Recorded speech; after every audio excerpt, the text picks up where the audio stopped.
All right, guys, so coming at you from a little bit of a different location here today. For the next few days, we're going to be up at our cottage. I thought it was the perfect opportunity to take a look at a really great Canadian watch brand.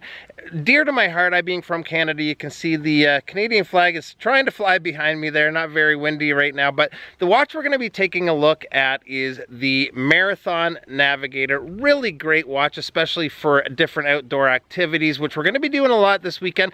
A little bit overcast today, but we've got some great weather coming. So before we take a closer look at the watch, I just wanted to bring you guys along for some of the fun.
Alright guys, so hope you didn't mind coming along for a bit of our trip to the cottage. I love it up there. Just wanted to show you guys some of the fun stuff we get up to when we go. Now, I'm not going to go hugely into the history of these watches, but they've been around now for over 30 years. Back in the mid-80s, the Wine brothers, who were Canadian watch distributors, contracted the watch company Gillette to build a tough watch for distribution to the Canadian and US military. They ended up coming up with the Navigator. Interestingly, some of the early models are marked Adinak, which is Canada backwards. Now, if you ever get one of these, they come out in some very simple packaging that I think is just so cool. There's a little bit of paperwork with some advertising for some of their other products. There's a very simple one-page instruction manual. Nothing fancy at all, but I just love that it's so to the point. Now, this particular version comes out on an all-black NATO with black hardware, you can see here. Quite a nice one, really. No Marathon branding on it at all, but definitely does the trick. I've actually been wearing it on this green strap, and I've been really liking this combo.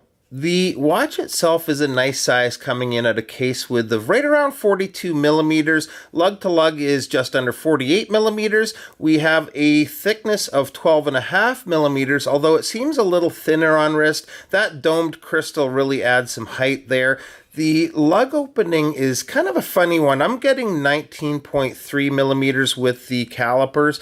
The strap it came on and this green one I've been mostly using are both 20 millimeters. They're a little tight but totally usable and very easy to get on and off of the watch.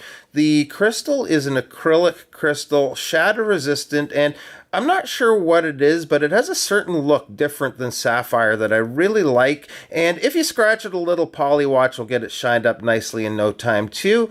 The water resistance isn't the most impressive at only 60 meters, but it'll definitely work in the rain or even a shower. And the watch houses the high torque at a F06 quartz movement.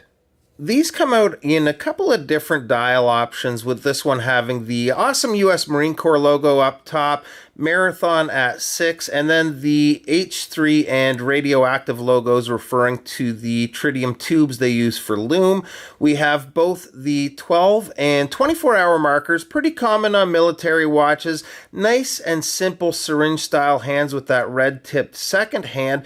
Very legible with the date tucked away at the 430. Now back to the tritium. Let's hit the lights here and take a quick look at the Loom. So guys, you're not going to get that blast of Loom like you would with, say, Super Luminova, but the Loom on these tritium tubes is constant. They don't need a charge, and as your eyes adjust to the darkness, they're perfectly visible. They're actually supposed to last up to 25 years.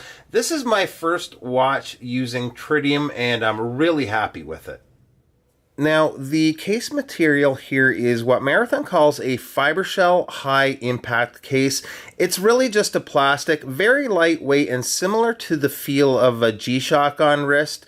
The asymmetrical case shape provides for crown protection. Instead of having the more common crown guards that sort of jut out of the case, this one is a lot less likely to catch on something.